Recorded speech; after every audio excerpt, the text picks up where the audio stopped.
ഓണം വേണ്ട എന്ന് സർക്കാർ തീരുമാനം എടുത്തിട്ടില്ല കേട്ടോ. ഓണം വാരാഘോഷമടക്കമുള്ള ഔദ്യോഗികമായിട്ടുള്ള ഓണാഘോഷമാണ് ഇപ്പോൾ മാറ്റിവെക്കാൻ സർക്കാർ തീരുമാനിച്ചിരുന്നത്. എന്നാൽ അത് കൊടുത്തിരിക്കുന്നൊരു മെസ്സേജ് ഇത്തവണ ഓണമേ ഇല്ല എന്നതാണോ എന്നൊരു സംശയം ഓണത്തിന് 2 ആഴ്ചയ്ക്ക് മുമ്പ് കച്ചവടക്കാരും കലാകാരന്മാരും പ്രകടിപ്പിക്കുകയാണ്. ശരിയാണ്, നമ്മൾ ഈ മിഠായി തെരുവിൽ വരുമ്പോഴും മിഠായി തെരുവും ഓണത്തിന് ഒരുങ്ങുന്നില്ല. തിരുവനന്തപുരത്തും ഇതേ കാഴ്ചയുണ്ട്. നെഹ്റു ട്രോഫിയിലും അനിശ്ചിതത്വം തുടരുന്നുണ്ട്. അതുകൊണ്ട് നമുക്ക് മിനിസ്റ്ററോട് ഈ കാര്യങ്ങളൊക്കെ പറയാൻ വേണ്ടിയാണ് ഞങ്ങൾ ഇന്ന് മിഠായി തെരുവിലേക്ക് വന്നത്. മിനിസ്റ്റർ കേൾക്കാമെന്ന് പറഞ്ഞു. മിനിസ്റ്റർ വാക്കുപാലിച്ചു. മിനിസ്റ്റർ ഇപ്പോൾ നമ്മളെ കേൾക്കുന്നുണ്ട്. ഈ കച്ചവടക്കാരുടെ ഒപ്പം കലാകാരന്മാരുടെ ഒക്കെ ആവശ്യം മിനിസ്റ്റർ കേട്ടിട്ടുണ്ടാവുമെന്നാണ് നമ്മൾ മനസ്സിലാക്കുന്നത്. തീർച്ചയായും സർക്കാർ ഒരു ദുരന്തമുഖത്ത് നിൽക്കുമ്പോൾ എടുക്കേണ്ട തീരുമാനം തന്നെയാണ് എടുത്തിരിക്കുന്നത് എന്ന കാര്യത്തിൽ ഞങ്ങൾക്ക് വിയോജിപ്പില്ല. പക്ഷേ അത് കൊടുത്തൊരു മെസ്സേജ് തെറ്റിപ്പോയോ എന്നൊരു സംശയമാണ് മിനിസ്റ്റർ. ഇവിടെ എല്ലാവരും കലാകാരന്മാരും എന്നോടൊപ്പം നിൽക്കുന്ന ഒരു CIT ഭാരവാഹിയാണ് അല്ലേ? എന്താ നമ്മുടെ പേര്? ഫിറോസ്. അപ്പോൾ ഫിറോസ് അടക്കമുള്ള ആളുകൾ ചോദിക്കുന്നതാണ്. അതുകൊണ്ട് നമുക്ക് അതിനകത്തൊരു ക്ലാരിറ്റി വരുത്തണം. 1.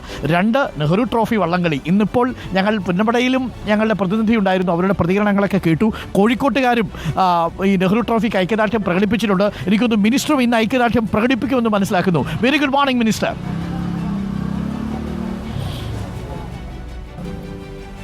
മിനിസ്റ്റർ കഴിയേണ്ടി വരുമോ? ആയിരിക്കും അല്ലേ? ഓക്കെ. എന്താണ് അങ്ങനെ ഒരു മെസ്സേജ് പോയതെന്നറിയില്ല. നമുക്കറിയാം, ചൂരൽമല ദുരന്തം നമ്മളെല്ലാവരിലും വല്ലാത്തൊരു വേദന, ഉണങ്ങാത്ത മുറിവ് മനസ്സിൽ സൃഷ്ടിച്ചതാണ്. സംസ്ഥാനത്തെ ഓണാഘോഷ പരിപാടികൾ മിനിസ്റ്റർ, ഞാൻ ഇടയ്ക്കൊന്ന് ഇടപെട്ടോട്ടെ. നല്ല മഴയാണ് കേട്ടോ ഇവിടെ ഈ മിഠായി തെരുവിൽ. അപ്പോൾ ഞങ്ങൾ എല്ലാവരും കൂടി ഈ മിഠായി തെരുവിൻ്റെ ഇങ്ങേ അറ്റത്തുള്ള ഹോട്ടൽ ന്യൂ കേരള അല്ലേ? ഹോട്ടൽ ന്യൂ കേരളയിൽ ഈ കലാകാരന്മാർ നമുക്ക് ചായ വാങ്ങിച്ചു തരാമെന്ന് പറഞ്ഞിട്ടുണ്ട്. അങ്ങനെയല്ലേ? അപ്പോൾ ആ കലാകാരന്മാർ കൂടി നമുക്കൊപ്പം ഉണ്ട്, കച്ചവടക്കാരും ഉണ്ട്. അപ്പോൾ അവർ നമ്മളെ ചായ കുടിക്കാൻ വിളിച്ചിട്ടുണ്ട്. ഞങ്ങളൊന്ന് അകത്തേക്ക് പോവുകയാണ്. V really miss you minister. കാരണം മിനിസ്റ്റർ ഇവിടെ ഉണ്ടായിരുന്നെങ്കിൽ കുറച്ചുകൂടി ഒരു വൈബ് ഉണ്ടാവുമെന്ന് ഞങ്ങൾക്ക് ഉറപ്പാണ്. അപ്പോൾ മിനിസ്റ്റർ പറഞ്ഞോളൂ, ഞങ്ങളൊന്ന് ചായക്കടയിലേക്ക് കയറുന്നു എന്ന് മാത്രം. മിനിസ്റ്റർ തുടർന്നോളൂ. കയറാം അല്ലേ?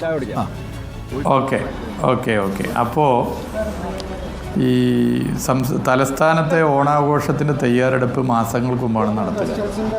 അങ്ങനെ നടത്താനുള്ള അതിൻ്റെ സംഘാടക സമിതിയുടെ യോഗം വിളിച്ചു നിൽക്കുന്ന ഘട്ടത്തിലാണ് ചൂരൽമല ദുരന്തമുണ്ടാകുന്നത്. പിന്നെ ദുരന്തത്തിൻ്റെ ഭാഗമായി എല്ലാവരും അവിടെയാണല്ലോ. എല്ലാവരും ശരീരം മാത്രമല്ല, ലോകത്തിൻ്റെ വിവിധ ഭാഗത്തുള്ളവരുടെ മനസ്സും അവിടെയായിരുന്നു.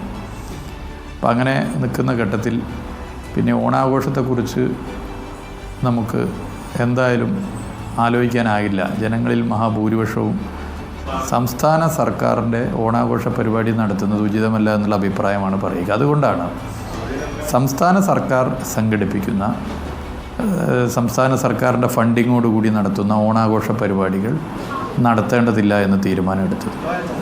അതിലേറ്റവും പ്രയാസം ഉണ്ടാവുക ടൂറിസം മേഖലക്കാണ്, ഒരു സംശയമില്ല. പക്ഷേ അതിൽ ടൂറിസം മേഖലയ്ക്കൊരു പ്രയാസമുണ്ടാകുമ്പോൾ ഏറ്റവും ബുദ്ധിമുട്ടും പ്രയാസവും അഭിമുഖീകരിക്കുക മന്ത്രി എന്നുള്ള നിലയിൽ ടൂറിസം മന്ത്രി തന്നെയാണ്.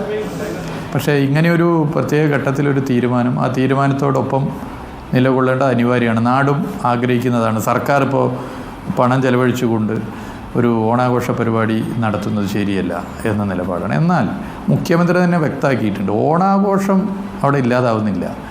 ഓണാഘോഷ പരിപാടികൾ ആർക്കൊക്കെ നടത്താനാവുമ്പോൾ അതൊക്കെ നടത്താം. അതിൽ ഒരു തെറ്റുമില്ല. മന്ത്രിമാരുണ്ടെങ്കിൽ മന്ത്രിമാരെ ക്ഷണിച്ചാൽ മന്ത്രിമാരൊക്കെ പങ്കെടുക്കുകയും ചെയ്യും. തലസ്ഥാനത്തുൾപ്പെടെ കേരളത്തിൻ്റെ വിവിധ ഭാഗത്ത് ഓണാഘോഷ പരിപാടികൾ ഇപ്പോൾ ഓരോരുത്തർ പ്ലാൻ ചെയ്യണം. അത് അതേ വഴിക്ക് നടക്കും. സർക്കാർ ഫണ്ടിങ്ങോടുകൂടിയ ഓണാഘോഷ പരിപാടി ഇല്ല, ഔദ്യോഗിക സ്വഭാവത്തോടുള്ള ഓണാഘോഷ പരിപാടി ഇല്ല എന്നാണ് നിശ്ചയിച്ചിട്ടുള്ളത്.